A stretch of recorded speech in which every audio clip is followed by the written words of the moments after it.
Pulau Tinianis, sebuah tempat yang jauh di jantung Pasifik, telah dipersiapkan sebuah operasi yang akan menandai berakhirnya Perang Dunia II. Sebuah amunisi misterius diangkat ke sebuah pesawat B-29 berukuran lebih dari 10 kaki dengan berat 4,5 ton, dibuat oleh 140 orang dengan biaya 2 M dolar. Bom atom pertama dalam sejarah The Little Boy. Pukul 2 dini hari, pasukan elit naik ke atas kapal Enola Gay. Kolonel Paul Tibbets bahkan belum tahu tujuan mereka. Salah satu tujuan paling mungkin adalah Hiroshima, Jepang. Inilah neraka di bawah awan Hiroshima. Senin 6 Agustus di Hiroshima, matahari bersinar cerah. Pagi yang indah untuk memulai aktivitas. Transportasi padat lancar, ibu-ibu berbelanja ke pasar, bahkan anak-anak senyum riang berangkat ke sekolah. Setiap pukul 7, sirene akan berbunyi. Namun setelah 45 menit, situasi akan kembali normal. Semua orang sudah terbiasa melihat jet di kota. Pesawat Silver B-9229 tak mengganggu siapapun yang berada di darat.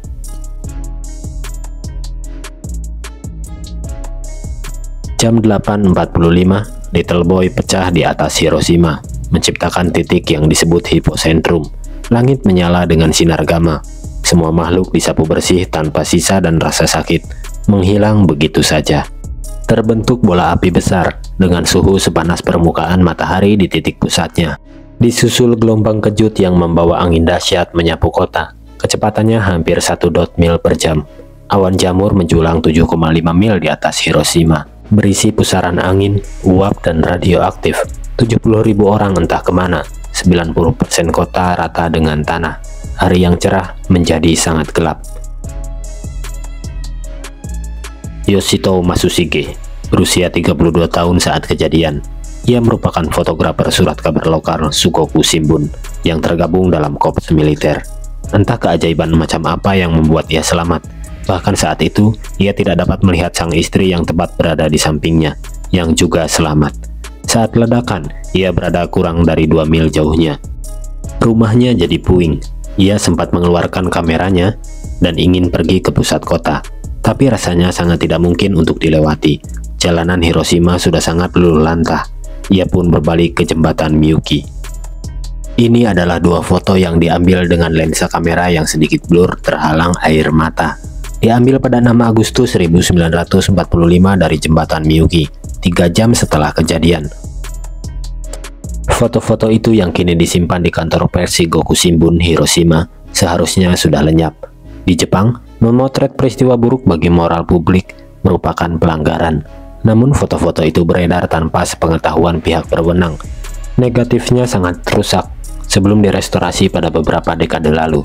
Orang-orang dalam foto Matsushige kini usia mereka sekitar 80-an. Hanya 2 orang yang tersisa. Namun 10 saksi mata lainnya juga telah ditemukan. Tim spesialis telah menggunakan teknologi terbaru untuk penyelidikan. Memanfaatkan teknologi 3D membuat kita memahami apa yang terjadi di jantung awan jamur saat itu.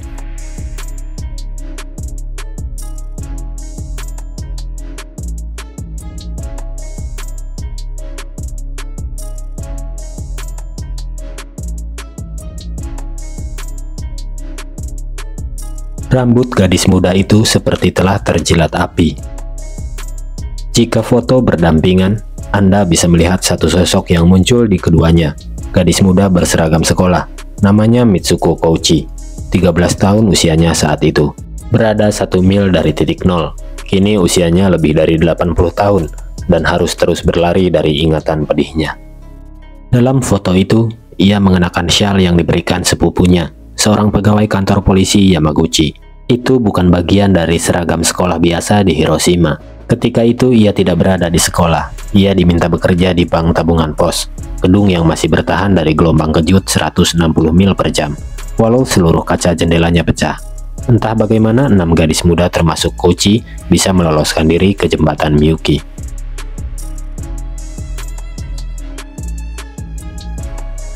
Yang paling membuat saya bergetar adalah penampakan seorang wanita yang menggendong balita sambil terus berbicara, "Bangun, bangun, bangun." Tentu saja, anak itu tidak pernah bangun lagi.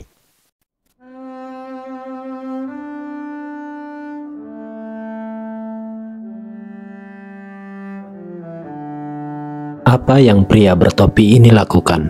Mengapa pria ini menyentuh kakinya? Apa isi dari wadah ini? Di sana ada seorang pria gundul seperti mencari sesuatu. Itu adalah Tuan Suboi. Ia masih hidup dan kesaksiannya sangat berharga. Saat itu semua orang merawat dirinya dari luka bakar. Wadah ini berisi minyak lobak untuk dioleskan pada punggung atau kaki, seperti yang dilakukan pria bertopi yang diketahui merupakan anggota pertahanan sipil. Ia berusaha membantu orang di depannya mengoleskan minyak itu. Suboi mengira dirinya akan berakhir.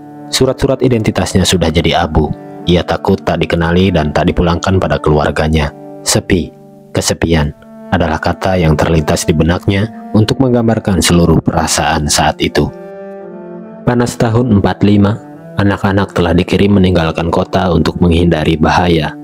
Banyak anak-anak yang tak luput dari bidikan foto Matsushige.